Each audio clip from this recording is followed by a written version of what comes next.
Greetings, ladies and gentlemen. Blizzcon is cancelled. F's in the comment section, but fear not. There may be some good news on the horizon. Maybe beta coming 9th of June. We can but hope. So it's official. It's been known for a couple of days now. The Blizzcon has been officially cancelled. Yep, there is no Blizzcon 2020. Regardless of where you stand personally on the COVID-19 crisis that we are currently facing, you know what? Fair play to Blizzard. It's the right call. There's no doubting that even if BlizzCon had taken place, it wouldn't have been that true BlizzCon experience. A celebration of not only Blizzard, but the community that loves their products. Imagine the opening stage. You know, normally we see it. It's packed with people in cosplay, packed people just crammed in, cheering, just waiting for any little bit on their favourite Blizzard game. Now imagine it, all the chairs spread out. You know, all the gaps. There's only 100 chairs in front of the stage, and they're all in the little white taped boxes to make sure they're all safe from each other. It would suck. People not being able to interact with each other, not wanting to talk to each other.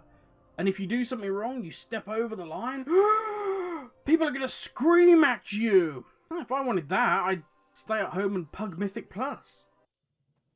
And joking aside, as I said near the beginning of the video, Blizzard have made the right call. And it's nice for once.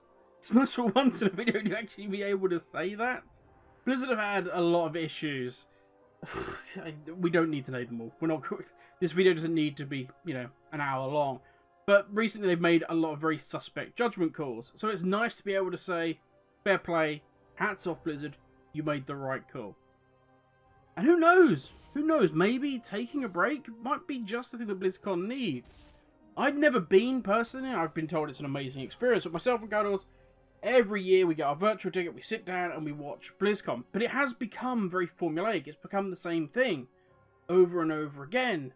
And as we've seen, you know, games like Call of Duty and that sort of thing, if something becomes stagnant, it becomes too... it rests on its laurels too much, it loses a little bit of that magic that it should have. So potentially, with it taking a break, it can come back bigger, stronger, with that BAM! Every now and then you want to knock it up a notch with a blast from your Spice Weasel. BAM! Now, in the space that's been left by this cancellation, Blizzard have said we still want to keep the geek juices flowing. So we want to host a virtual community event. Most likely, because of the logistics of it and everything else, it's going to be in early 2021.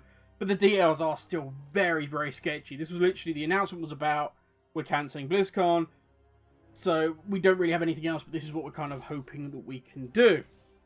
Now, the issue here is with esports. Normally, the esports events for all their various games is at BlizzCon. We get to watch it. Fine. But with Blizzard having this exclusive deal with YouTube means it kind of gets a bit murky. So my guess would be is they will probably separate out the various esports.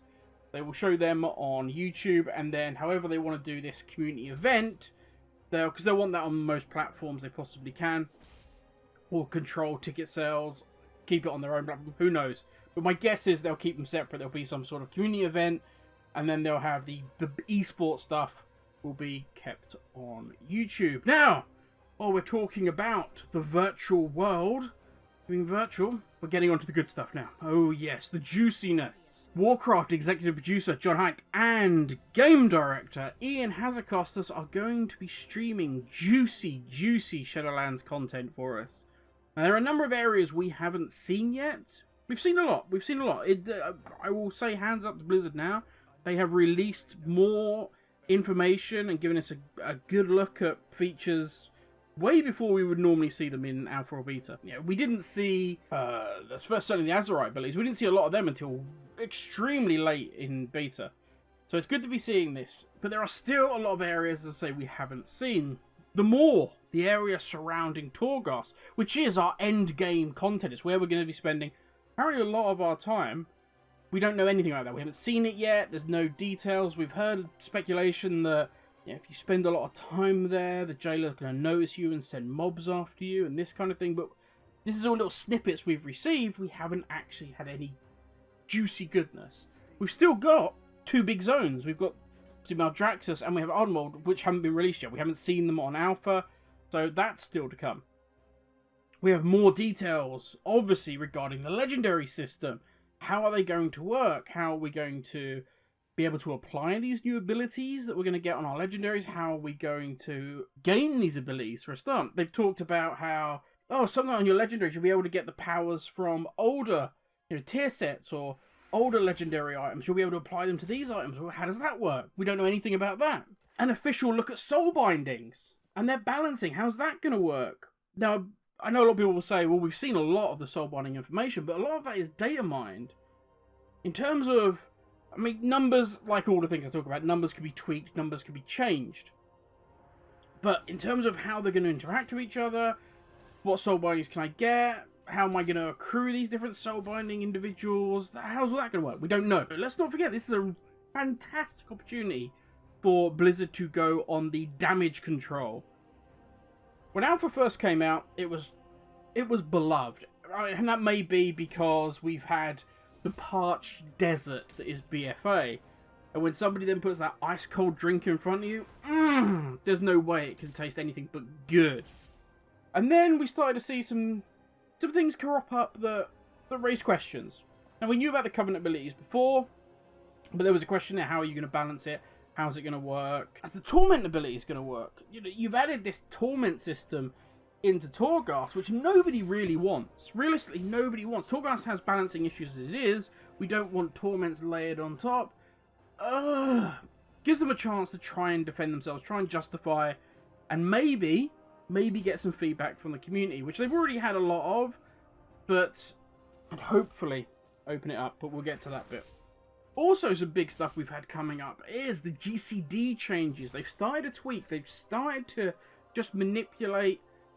And there's still some classes that are desperate need of huge reworks for their GCDs. Monks. There's a big article today on Wowhead about monks just feeling really lackluster. And a big part of that is their GCDs. Blizzard can address this. Talk about what their vision is for classes that they're not necessarily changing, but that just don't feel that they fit into this Shadowlands playstyle. And my guess is we will get the normal Blizzard response with these. We will get the, we don't really want to cover, we don't want to go in detail right now. There's going to be more of that in the future. We're still in alpha. We want the beta to come out and then people can get their hands on it. And that's what we want. So, yeah, more on that in the future. Guarantee you Ian's going to say that. Then what I think we will get is the release date. Finally the release date for Shadowlands. It's kind of, we're around that time in development where we would normally see the release date, so fingers crossed we're going to get that. And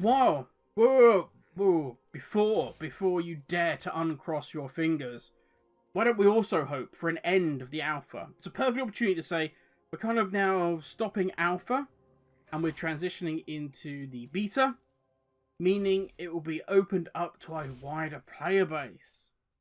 This could be fantastic news.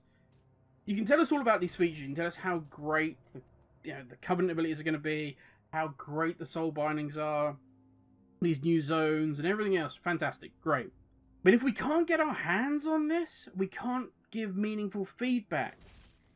And yeah, I've said this before, and I will say it again. I just want Shadowlands to be given the best chance to be a great expansion. It has everything there. Everything is lined up to make WoW and make Shadowlands fantastic. But to do that, it needs all of us being able to have hands-on experience with the game and to be able to give meaningful feedback to Blizzard so that together, which is meant to be the true spirit of BlizzCon, the community and Blizzard coming together, well, we can put that into the Shadowlands beta and try and make Shadowlands absolutely amazing. So, accept Ian's STD. Don't be an animal. I mean, save the date. June 9th, going live at 9 AM PDT. For those not interested in using the Google machine, that's 5 PM British Summertime or 4 PM UTC. It's going to be streaming on both Twitch and YouTube. So here's hoping for a release date for beta. And that is to be done, everybody. Have an amazing day. And in the words of Blizzard, stay safe, stay well, and we will meet again. Have a good one, everybody, and I will catch you all tomorrow. Laters.